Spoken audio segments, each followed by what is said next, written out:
10 piso 1998, Republika ng Pilipinas. People Power, EDSA Revolution guys. Mahal ang bilihan dito guys sa Facebook. May bumibili dito sa Facebook tsaka sa YouTube, no? Umabot ng 30,000 pag mayroon daw ganito. Sinasabi pa nga nila silver coin, pag mayroon daw ganito bibili na nila 30,000, no? Mahigit pa, no? So shout out po sir sa bumibili dito. Kung talaga kang bumili, no, nandito lang po hawak ni Sir. Sana kung totoo kayong bumibili, magbigay ka ng sample kahit isang piraso lang, no, para wala na tayong, di na malilito yung kababayan natin kung sino ba talaga ang totoong bumibili.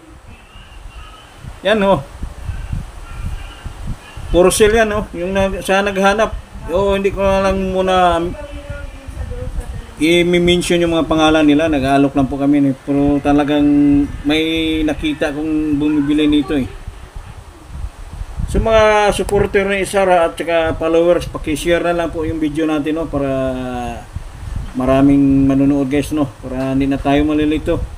Yun, puro alok na lang tayo dito, talagang patunay kung talagang may bumibili dito, no. So salamat.